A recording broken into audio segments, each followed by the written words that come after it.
Hello, bonjour, bienvenue ce matin pour ce temps de culte. Ce matin, avant d'entendre la parole de notre Dieu, on veut ensemble juste le célébrer au travers de ces chants et que vraiment ces paroles puissent monter vers lui. Je t'invite là où tu es à te tenir debout, à chanter de tout ton cœur et célébrer le Dieu 3 fois ça. On y va ensemble.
Ton amour est ta joie, et la louange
tiens près de ton cœur.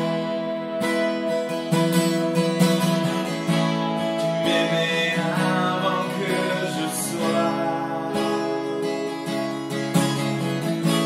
mais pour moi tu as tout donné.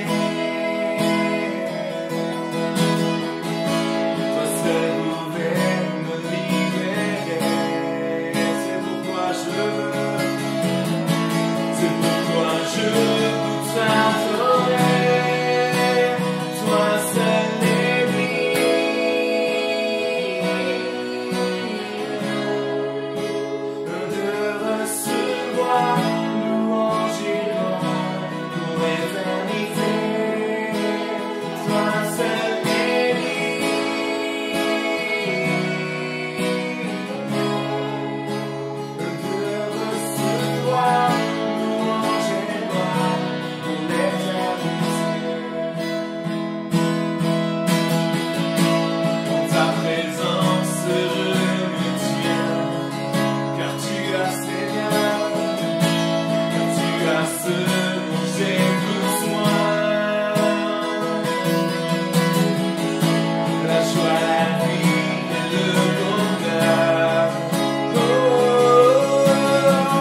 je t'adore.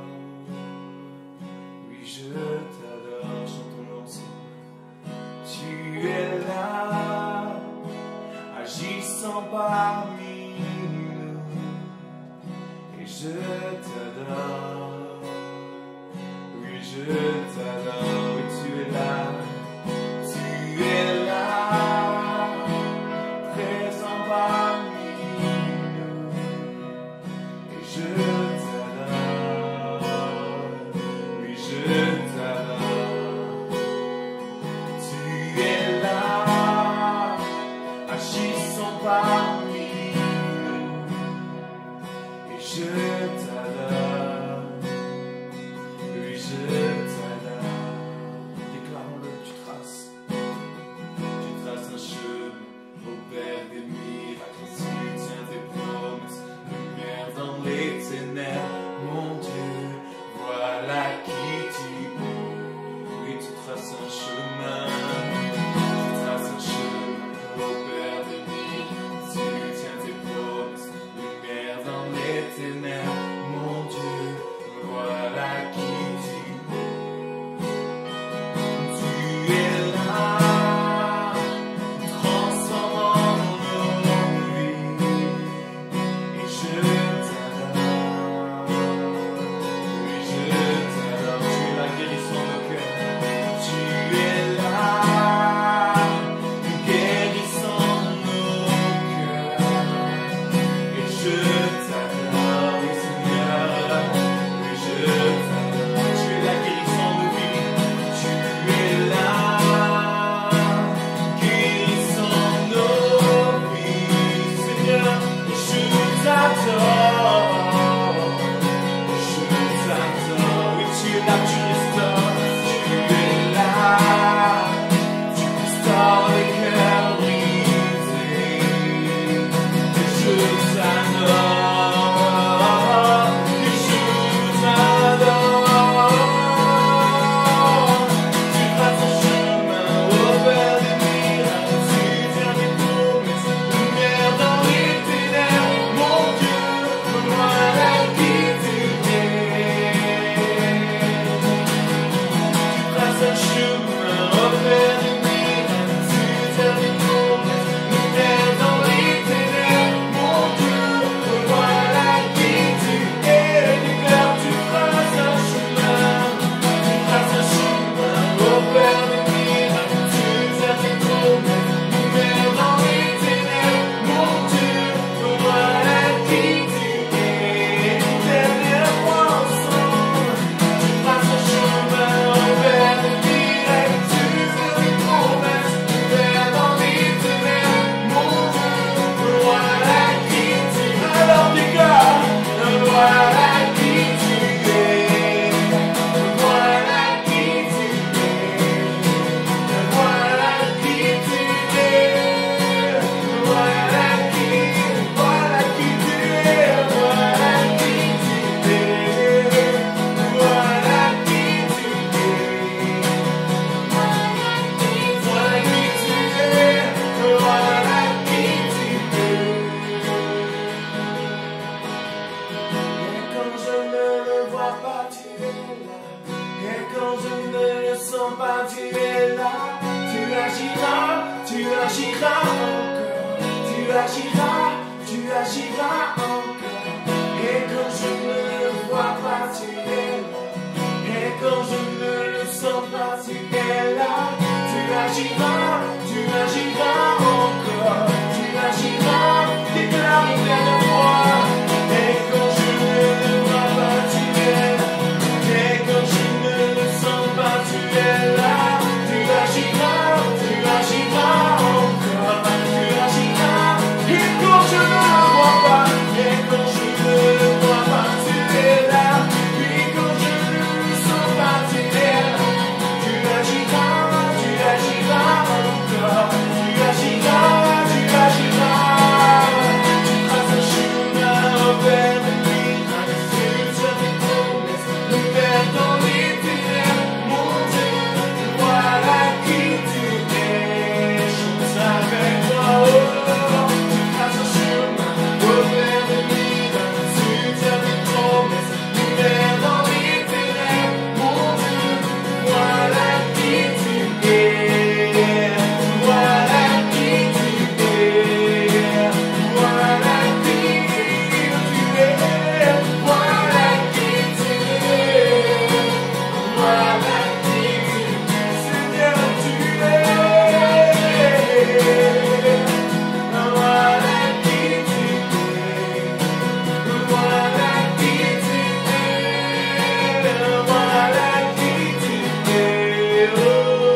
d'adoration. Tu es ce Dieu qui trace un chemin pour chacun de tes enfants. Tu es ce Dieu qui renouvelle ses bontés jour après jour. Voilà qui tu es. Tu es le Dieu tout-puissant. Tu es ce Dieu amour. Tu es ce Dieu fidèle. Tu es ce Dieu juste et ce Dieu saint. Voilà qui tu es. Voilà qui tu es. Voilà qui tu es.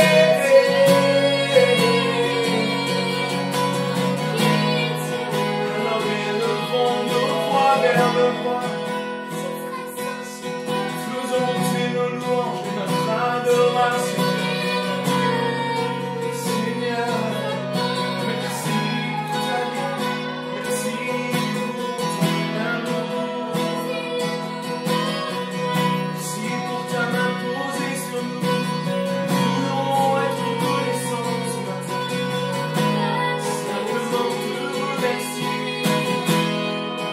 Te dire tout notre amour pour Dieu. Te dire toute notre reconnaissance.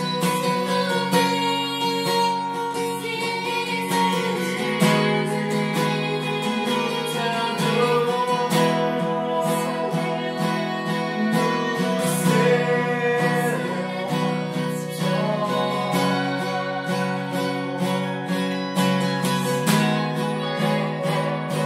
Nous contemplons ta majesté. Nous contemplons ta royauté. Sois notre louange, sois notre adoration, Seigneur. Qu'elle soit centrée sur Christ, car nous t'adorons en esprit et en vérité, en accord avec ta parole. Nous voulons t'adorer.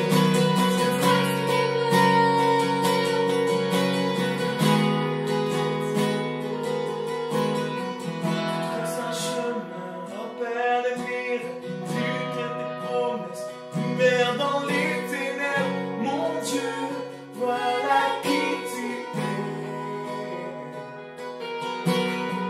Tu traces un chemin, repère les miracles, tu tiens tes promesses, lumière dans les ténèbres, mon Dieu, voilà qui tu es.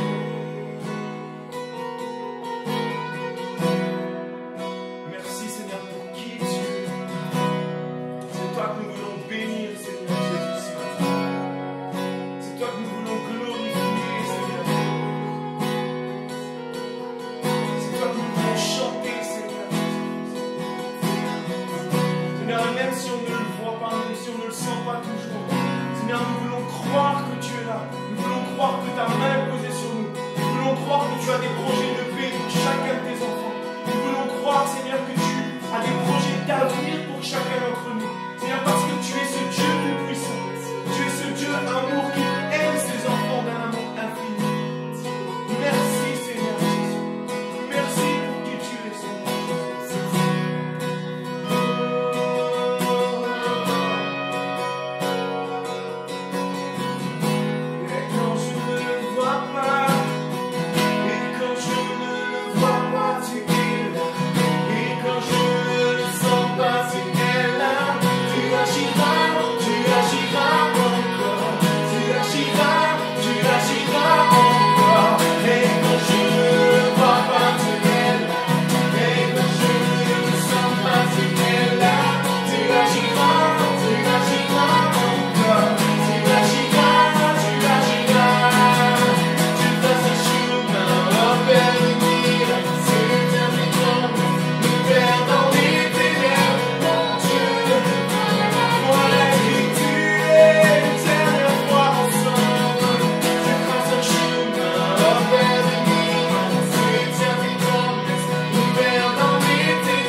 Jésus est venu sur terre, parce qu'il a tout accompli, parce qu'il est mort à notre place. Nous pouvons venir dans ta présence, c'est une grâce. Merci pour cela, Jésus. Merci pour cela, Jésus. Je te bénis de notre cœur. Que ce matin, Père, tu puisses parler à nos cœurs. Que tu puisses toucher nos cœurs. On a soif d'entendre ta voix. On a soif de toi, de qui tu es. Vraiment, parle-nous. Impacte-nous. Nous croyons, Seigneur, comme le dit ta parole, que tu parles d'une manière, tu parles d'une autre encore.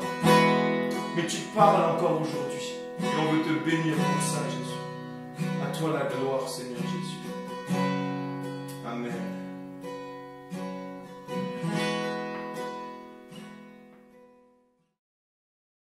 Bonjour à tous, une joie de se retrouver.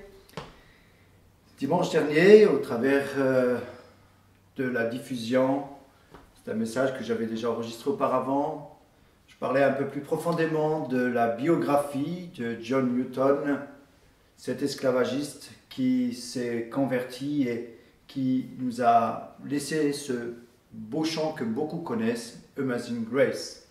Je reviendrai rapidement sur ces quelques petites dates. Donc il est né à Wapping en Angleterre le 24 juillet 1725 et va mourir à Londres le 21 décembre 1807. C'est un ancien blasphémateur, homme cruel, libertin, y faisant le commerce d'esclaves, et il a été transformé ensuite par un bon pasteur et un mari très aimant. Alors, c'était un marin anglais, chef de navire d'esclaves, et il s'est converti suite à une tempête. Je ne reviendrai pas sur sa biographie, mais il va écrire dans ce chant, et il va souvent le répéter, ce mot « grâce », pardon de Dieu, grâce de Dieu, don gratuit de Dieu. Et juste avant sa mort, John Newton dira « Ma mémoire me quitte, mais il y a deux choses que je me souviens, c'est que je suis un grand pécheur et que Christ est un grand sauveur. » Et dans ce chant qu'il va composer, il va dire « J'étais aveugle et maintenant je vois ». Simplement parce qu'à la fin de sa vie, il a perdu la vue et il s'est rendu compte qu'il existait une vue spirituelle. Et là, il va dire « Maintenant je vois ». Ce sera le message principal de dimanche prochain. J'ai visité au Sénégal l'île de Gorée, qui est rattachée à Dakar, et c'est un endroit de l'Afrique de l'Ouest où il y a cette maison d'esclaves que l'on peut visiter encore aujourd'hui, où partaient beaucoup d'esclaves en direction de l'Amérique et de l'Europe. Et en regardant cela, cela me donne de me souvenir à tous ceux qui ont perdu leur vie par conviction ou d'autres parce qu'ils n'avaient pas le choix. Et en parlant de ces galères, je me suis dit ce matin, je vais parler des galériens de la foi. Peut-être qu'on ne sait pas ce que c'est. Qu'est-ce qui m'a amené à ce message de ce matin qui va être un peu particulier, je dirais un petit peu historique.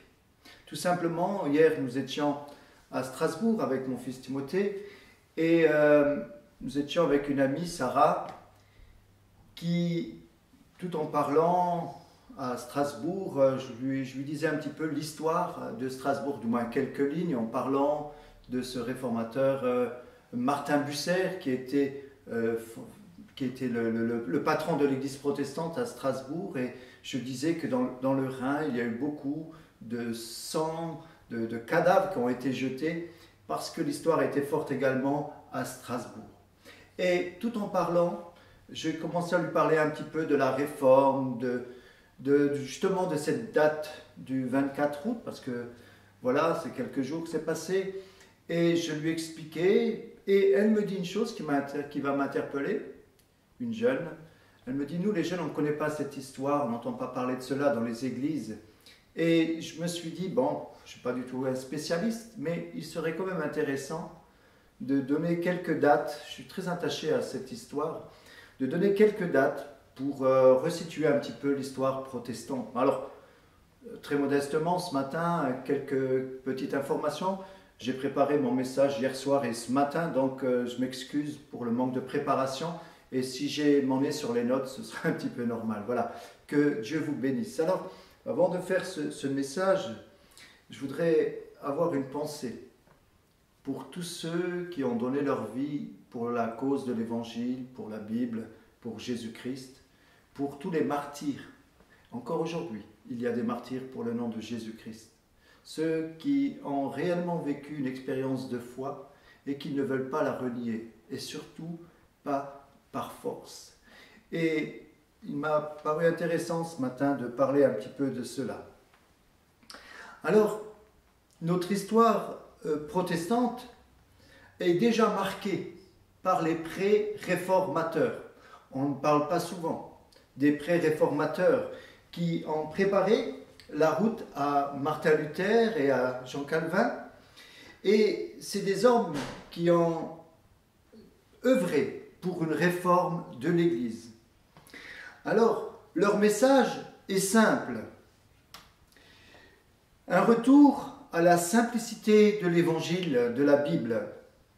Ils mettent en cause la hiérarchie de l'Église catholique, s'appuient sur l'autorité exclusive de la Bible, et voici en quelques mots les principes des pré-réformateurs. Du moins, je dirais plutôt les principaux pré-réformateurs. Il y a, pour certains qui connaissent sur Lyon, Pierre Valdo. Alors, Pierre Valdo, c'est au XIIe siècle déjà, un riche de Lyon qui allait, un marchand de Lyon qui allait et qui prêchait déjà un retour à s'attacher vraiment à la Bible. Et donc, on n'entend pas assez parler. D'ailleurs, il faut savoir que les Vaudois sont rattachés à la Réforme ensuite, mais il y a eu ce mouvement de Pierre Valdo qui a continué, même s'ils n'étaient pas connus, pour ensuite se rattacher à cette réforme. Il y a John Wycliffe au XIVe siècle en Angleterre, qui a beaucoup travaillé également, et Jean Hus au XIVe siècle également, et également au XVe siècle en Bohême, en République tchèque. Alors, il faut savoir que ces pré-réformateurs étaient déjà justement dans ces principes de la grâce, le salut par la grâce et un retour à la Bible. Alors, on connaît bien sûr Martin Luther. Martin Luther est né le 10 novembre 1483 à Eisleben, excusez-moi la prononciation, élevé dans une famille catholique qui devient moine le 31 octobre. Je ferai une petite parenthèse en vous invitant à regarder le film de Martin Luther qu'on peut trouver sur internet qui est vraiment très bien fait. Et donc Martin Luther, un ancien moine, ne voulait pas de faire de scission dans cette église là où il était. Mais en découvrant les Écritures, et particulièrement le livre de Romains, il s'est rendu compte que le salut était réellement par la grâce et non par les œuvres. Et en faisant un voyage à Rome, il s'est rendu compte que beaucoup de prêtres s'éloignaient d'une réalité et il y avait beaucoup de laxisme. Et au même moment, il faut savoir qu'il y avait la construction de la basilique Saint-Pierre qui a été engagée, et à l'époque c'était le pape Léon X, qui certains disent il était plus artiste que pape. Et voilà que cette construction était tellement grande qu'il fallait trouver des fonds pour la terminer. Et il y a ce moine connu, Tetzel, qui allait dans les villages, qui faisait père aux gens avec un grand coffre, et il a commencé à faire la vente d'indulgences pour justement financer cette basilique. Et suite à cela, beaucoup de curés sincères, de prêtres sincères, ont commencé à réagir en disant « Écoutez, on s'éloigne, il y a des erreurs ». Et ça a été le cas de Martin Luther, qui justement, suite à ces indulgences, suite à ces excès, à ces écartements de la vérité, a commencé à réagir et à vouloir revenir aux Écritures. Et ensuite, malheureusement, on s'est rendu compte qu'il devenait gênant Et puis cela a amené à beaucoup d'histoires. Et le peuple allemand qui était dans une crise était derrière lui. Et suite à cela est né le mouvement des protestants. C'est-à-dire, ils protestaient contre ce trafic d'indulgence et d'autres choses. Alors, voilà un petit peu pour l'histoire de Martin Luther. Et c'est en 1517 qu'il va mettre ses 95 thèses qui accusent toutes les richesses de l'Église et surtout les indulgences. Voilà pour Martin Luther. Comme je le disais ce matin, je vais aller très vite, il y a beaucoup d'informations à donner, mais je vous inviterai à revenir justement sur Internet et revenir sur cette page de l'histoire. Pardon. Alors, on s'est beaucoup référé à Calvin et aux Huguenots, puis au Réveil pour dire les racines des évangéliques. Alors, il faut savoir une chose importante pour nous, c'est que beaucoup moins connu et tellement plus proche de la majorité des évangéliques de France, ce sont les anabaptistes ménonites. Alors, nous sommes, je dirais, nous, évangéliques, je dirais de cette branche des anabaptistes ménonites. Ce n'est pas assez connu cela. Alors, c'est né dans cette génération des réformateurs Luther et Calvin. Alors, voilà ce que j'ai pris sur Internet. Au XVIe siècle, lorsque sonne le début de la Réformation, l'anabaptisme naît entre Luther et John Calvin. Ce mouvement de la réforme radicale représente une variété particulière de la Réformation, partageant pleinement avec lui des accents de sola scriptura et sola gratia. Et ils étaient d'accord, ces anabaptistes. En fait, dans ce terme anabaptiste, c'est qu'ils rebaptisaient, c'est voilà le terme des anabaptistes, c'est parce qu'ils rebaptisaient les enfants. Pour eux, le baptême, c'était un baptême d'adulte, comme on le retrouve aujourd'hui dans la Bible. Et ces anabaptistes, ces ménonites, je dirais, ont appuyé justement cette idée, ces 5 piliers de la réforme des protestants, donc sola gratia et sola scriptura. Et eux vont appuyer sur sola fide. Et donc, comme je le disais, il y a 5 piliers chez les protestants qui se sont ensuite étoffés. Et je dirais que c'est pour nous important de le souligner ce matin. Donc, ces 5 piliers, en latin, c'est sola gratia, c'est seule la grâce qui nous sauve. Sola fide, seule la foi. Sola scriptura, seule l'écriture. Testimoni Spiritus Sancti, témoignage du Saint-Esprit, et à Dio sola gloria, à Dieu seul la gloire. Voilà donc les 5 piliers des protestants. Très rapidement.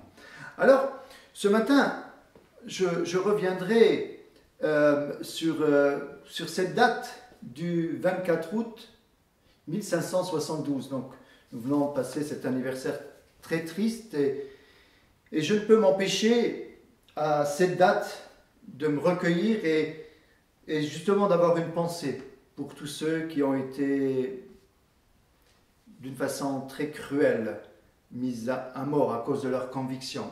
Alors je reviendrai à cette date du 24 août 1572, le massacre de la Sainte-Barthélemy. Et le massacre protestant déclenché à Paris, jour de la Sainte-Barthélemy, donc le 24, et qui a été prolongé pendant plusieurs jours dans la capitale, puis dans plusieurs régions de France. Donc on parle d'une vingtaine de villes. Et on parle entre 30 et 100 000 morts. Vous savez, les chiffres diffèrent suivant les sources, c'est un petit peu comme les manifestations à Paris. Il y a peut-être 100 000 manifestants et on dit qu'il y en a peut-être 20 000 ou 30 000. Qu'importe, Dieu sait exactement ceux qui sont morts dans ce sens-là, mais simplement beaucoup jouent sur les chiffres pour minimiser ce qui s'est passé. Mais je crois que c'est vraiment une page sombre de notre triste histoire. Alors, la reine Catherine de Médicis, dans l'espoir de sceller la réconciliation avec les protestants et les catholiques, et je crois que derrière il y avait vraiment une stratégie. Alors, elle va favoriser le mariage du roi Henri de Navarre, le futur Henri IV, qui est protestant, avec Marguerite de Valois, la sœur de Charles IX. Alors, le mariage qui a eu lieu le 18 août provoque à Paris, du moins va faire venir à Paris toute la noblesse protestante dans l'amiral de Coligny. On va déjà essayer on va le blesser le 18 août, lorsqu'il est déjà sur Paris, mais il va arriver à s'en sortir. Et voilà que le 22 août, on va assassiner l'amiral de Coligny, qui est l'un des chefs du parti protestant. On va le défenestrer, on va le traîner dans toute la ville, et voilà que le coup d'envoi ensuite est donné. On va fermer les portes, et c'est le début de ce grand massacre de la Sainte-Barthélemy. Alors, il faut savoir aussi que le pape Grégoire XIII accueille la nouvelle avec enthousiasme, et il fait dire des messes d'action de grâce et fait frapper une médaille commémorative justement de ce jour-là où il y a eu beaucoup de sang versé. Alors, voilà ce que j'ai pris sur Internet, donc ce n'est pas moi qui invente cette histoire.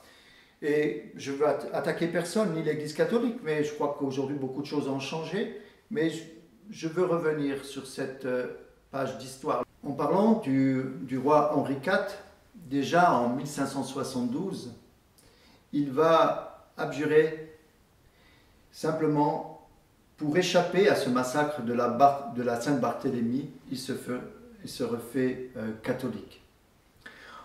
Ensuite, le 25 juillet 1593, en la basilique de Saint-Denis, il décide de faire le saut périlleux et abjure solennellement le protestantisme devant l'archevêque de Bourges, se convertissant une nouvelle fois au catholicisme.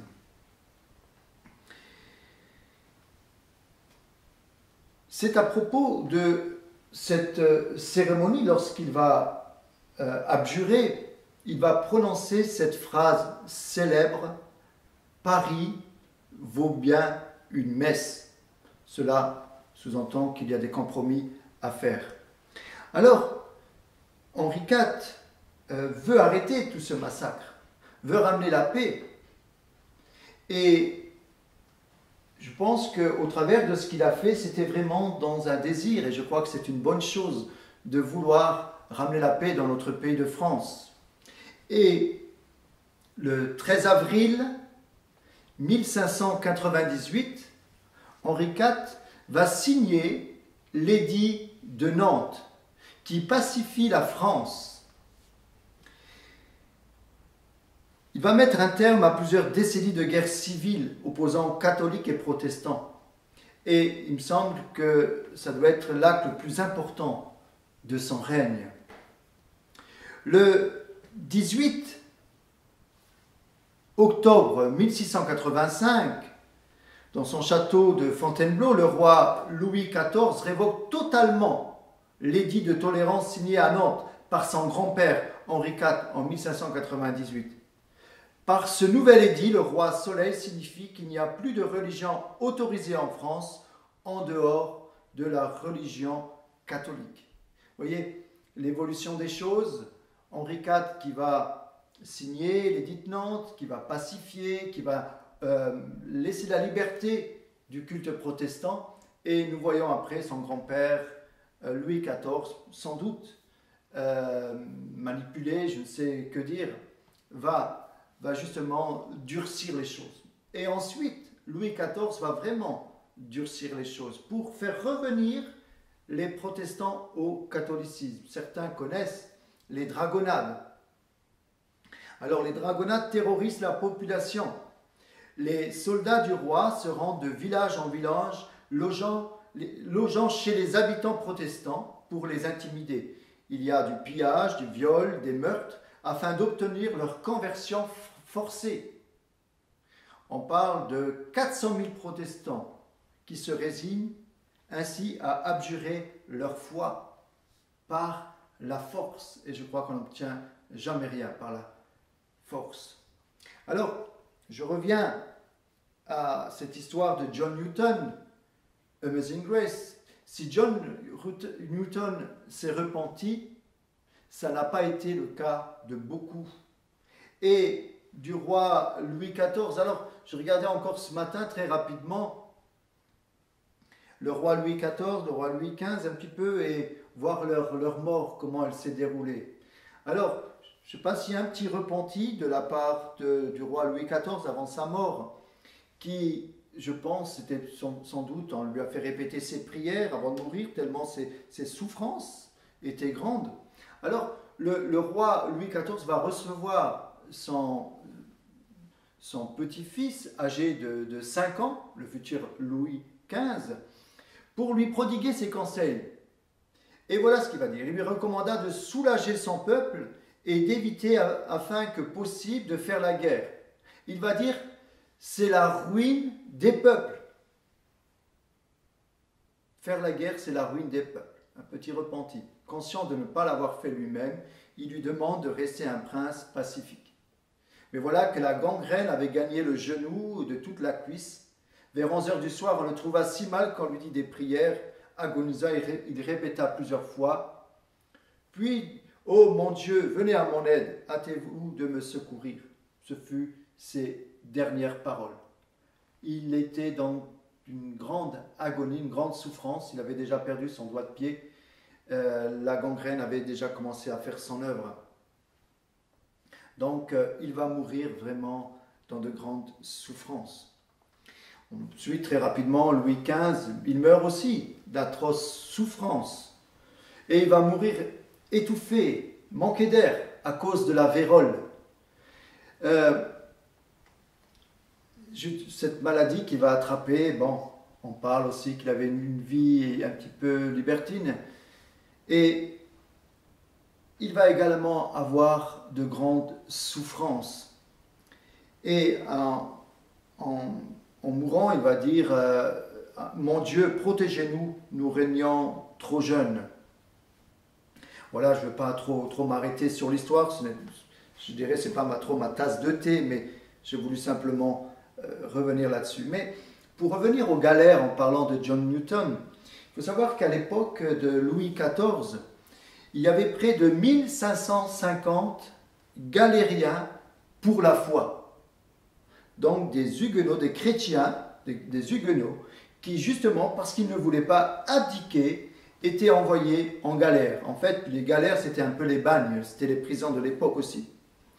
Alors, tout simplement parce qu'ils n'ont pas voulu renier leur foi. Et à côté, il y avait souvent, dans ces galères, il y avait des criminels. Ça me fait penser à Jésus qui, lui, était là. Et à côté de Jésus, il y avait ces brigands sur la croix. Mais lui, le juste, était là. Et dans ces galères, il y avait beaucoup de huguenots. Alors, les galères ont davantage servi d'établissement pénitentiaire, comme je le disais. Alors, le roi Louis XIV avait une quarantaine de galères et 34 étaient basées à Marseille. Donc ça, c'est important de le savoir. Et il faut 260 rameurs pour une galère normale. On peut voir cela au musée du désert à Mialet, dans le Gard.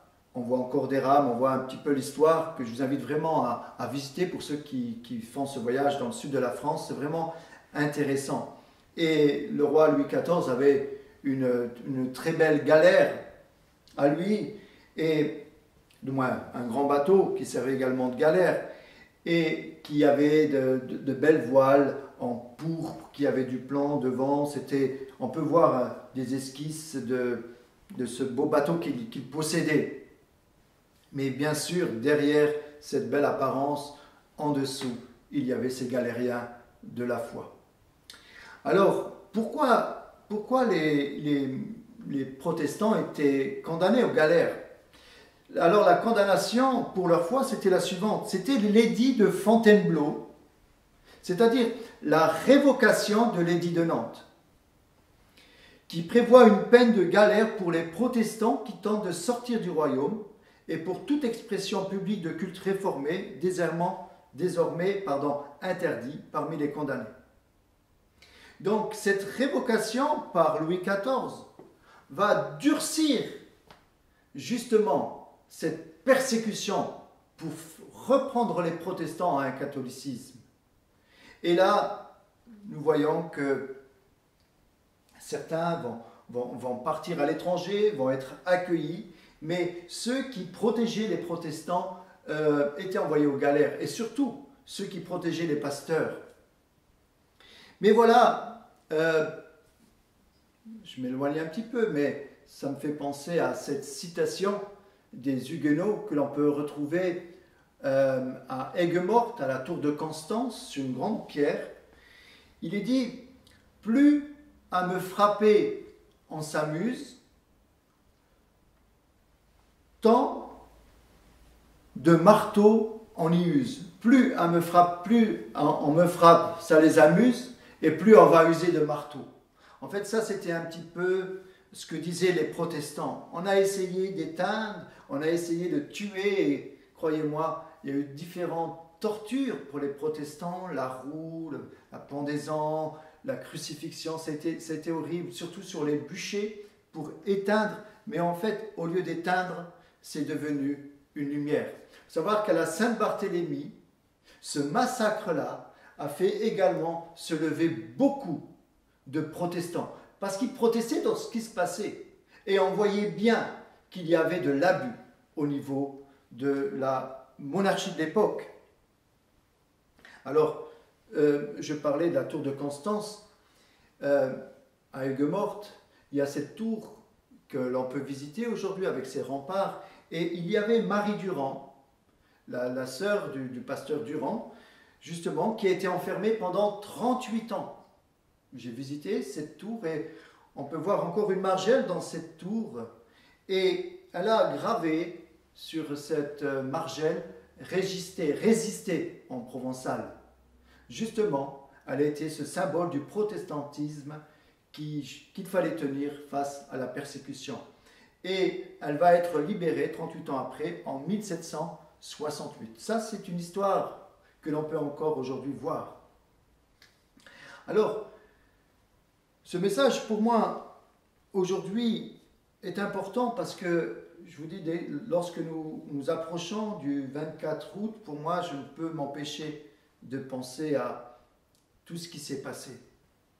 Et je crois que l'histoire se répète.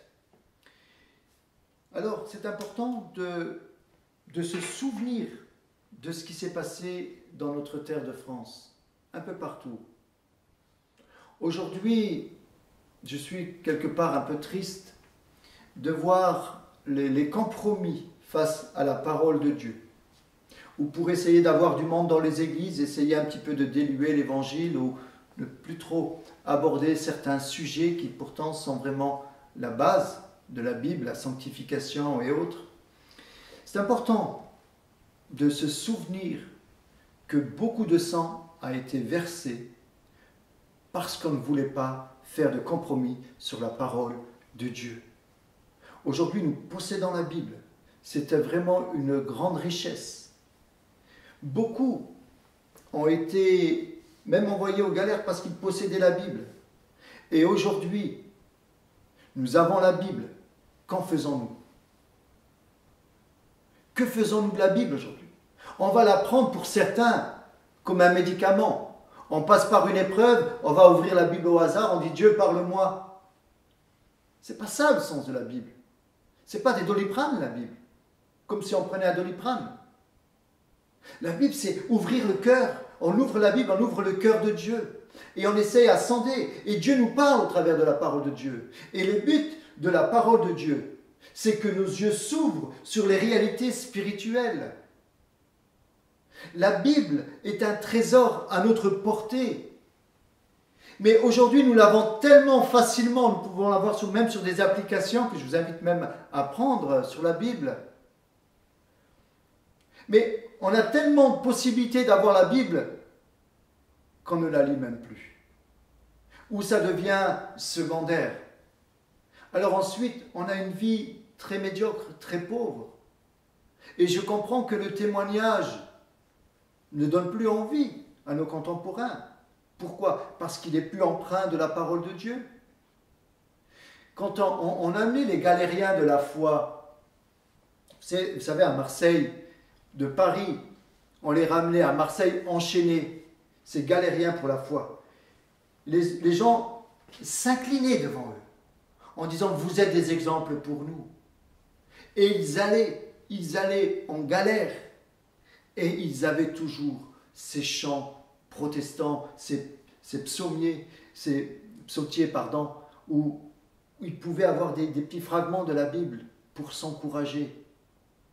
Et lorsqu'on pense à ceux qui se sont donnés, vous savez, je pensais encore à lorsque nous avons visité à Mialet le musée protestant, on retrouve encore, il y a justement dans cette maison protestante les cachettes où je crois que c'est Antoine de la Cour qui se cachait là, ou d'autres pasteurs, et comment on essayait de cacher la Bible. Il y avait même des toutes petites Bibles que les dames mettaient dans leur chignon. Il y avait dans des placards des cachettes secrètes parce qu'on venait chercher les pasteurs pour les ramener en galère, ou les persécuter, ou pour les brûler. Tout ça parce qu'ils possédaient la Bible. Aujourd'hui, je vous invite vraiment à comprendre que nous avons cette Bible qui est merveilleuse, à notre portée. Lisons-la. Elle va nous rappeler l'histoire. Vous savez, le premier martyr dans la Bible, nous trouvons avec Étienne, où l'apôtre Paul, avant de devenir Saul, va joindre son suffrage. Et là, on va commencer à lapider Étienne, le premier martyr de l'Église. Et c'est ensuite que va commencer la persécution des chrétiens. Et ensuite, avec l'empereur Constantin, la religion officielle, voilà, ça va être le catholicisme, il va y avoir de la tolérance, mais aussi des compromis. Et là, le témoignage, tout doucement, va commencer à s'éteindre. On va christianiser le paganisme. On va associer, vous savez, on oublie toutes ces choses. Par exemple, la fête de Noël, c'était une fête du solstice, une fête païenne, où on faisait des cadeaux à cette période-là, où il y avait des messes par rapport à, au retour du soleil. C'était le soleil qui reprenait la vigueur, soleil invaincu. Et de cette fête-là, ensuite, on s'est dit, bon, on va faire, pour régner sur les chrétiens et sur les païens, on va dire que c'est l'anniversaire de Jésus. Et donc, on a commencé à célébrer la fête de la naissance de Jésus à Noël. Mais en réalité, on sait très bien que Jésus n'est pas né à Noël. J'étais moi-même en Israël et je parlais, lorsque nous étions à Bethléem, je parlais avec un berger. Et je posais des questions. Et je lui ai posé une question importante. Je lui ai dit, mais de quelle période les bergers rentrent chez eux? Et il me disait que de mars, si je ne me trompe pas, c'est de novembre à mars, il n'y a plus de bergers dans les plaines. Parce qu'il fait froid. Et donc, on sait très bien que Jésus n'est pas né le 25 décembre. Mais je ne veux pas polémiquer sur toutes ces choses. Il y a d'autres fêtes aussi qui trouvent leur origine dans le paganisme. Mais on ne le sait plus. Pourquoi? Parce qu'on ne lit pas la Bible, parce qu'on n'étudie pas la Bible.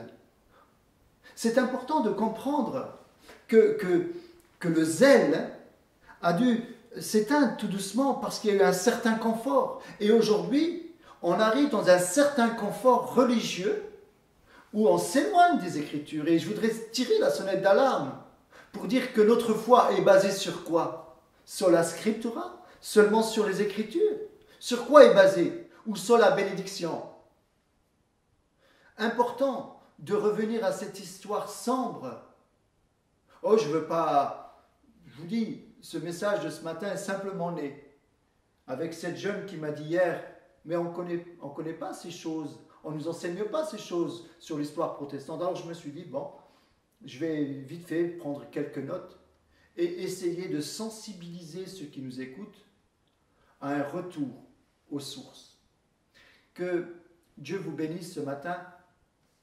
Et le message que j'avais prévu pour aujourd'hui, je vais le donner dimanche prochain. Et c'était la suite d'Amazing Grace. C'était Amazing Grace 2. Alors aujourd'hui, ça sera la première suite. Et dimanche prochain, ce sera la deuxième suite où je vais parler du recouvrement de la vue, avec cet aveugle qui va recouvrir la vue. Ce beau miracle que Jésus va manifester, mais qui nous donne beaucoup de leçons. Donc, je vous invite à suivre ce prochain message. Donc, cette continuité de ces 3 messages, Amazing Grace 1, Amazing Grace 2, Amazing Grace 3. Pourquoi ce titre? Parce que je crois que c'est une grâce infinie. C'est une grande grâce de connaître notre Dieu. C'est une grande grâce de servir notre Dieu et de souffrir pour lui. Que Dieu vous bénisse. Seigneur, ce matin, tu vois, c'est quelques mots, c'est quelques notes un peu rapides peut-être, mais simplement en respect devant la mémoire de tous ceux qui ont donné leur vie pour la cause de l'évangile de Jésus-Christ. Seigneur, pardon de ce que bien souvent nous passons très rapidement sur cette page de l'histoire. Nous voulons essayer de comprendre tous ceux qui ont été enchaînés, qui ont été dans les galères, tous ceux qui sont morts dans ces galères et qui ont dû être jetés à l'eau parce qu'ils sentaient mauvais ensuite. Seigneur, toi seul connais toute l'histoire et nous savons que des livres sont écrits dans le ciel. Et tout ce sang qui a été versé innocemment, Seigneur, simplement ce matin, au travers de ce message, que s'il y en a encore qui sont ennemis de l'Évangile, puissent simplement se détourner de cela et revenir à toi en te demandant pardon, comme John Newton. Seigneur, je te prie aujourd'hui pour l'Église persécutée, l'Église d'Algérie, l'Église un peu partout, au Moyen-Orient. Seigneur, je te prie vraiment de tout mon cœur, afin que ceux qui souffrent le martyre puissent être consolés par ton Saint-Esprit, là où ils sont, dans leur cachette, dans leur prison, dans leur chaîne. Seigneur, nous qui sommes dans la liberté ce matin, nous intercédons pour l'Église persécutée dans le monde. Au nom de Jésus, Père. Amen. Que Dieu vous bénisse. Comme je vous le disais, ce message est un petit peu particulier, mais qui me semblait important. Soyez bénis et à dimanche prochain. Amen. Seigneur, ce matin, nous voulons chanter au travers de ce dernier chant. Quelle grâce infinie, Seigneur, nous pouvons bénéficier aujourd'hui. Nous voulons le chanter, le déclarer de tout notre cœur.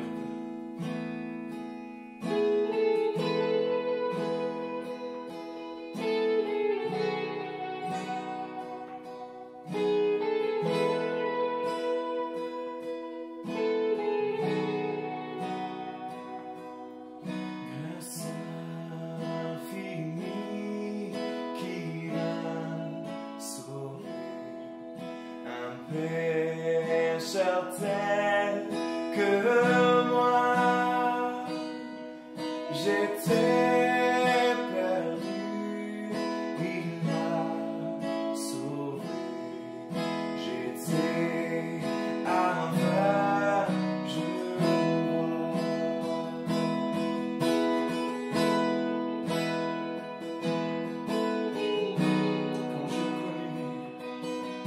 Quand je connus l'amour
Alléluia, il nous a sauvés, il nous a rachetés. Nous qui allions de lieu en lieu, il nous a sauvés, il nous a retrouvés. Et nous sommes aujourd'hui bénéficiaires de sa grâce. C'est vraiment un privilège. Vraiment que durant toute cette semaine, nous puissions méditer vraiment ce message, que nous puissions le rechercher jour après jour, que peut-être aussi, si vous avez des questions, des besoins de prière, n'hésitez pas à contacter Pasteur Salvador qui est disponible, l'adresse mail est dans la description. On se dit à dimanche prochain et que Dieu vous bénisse.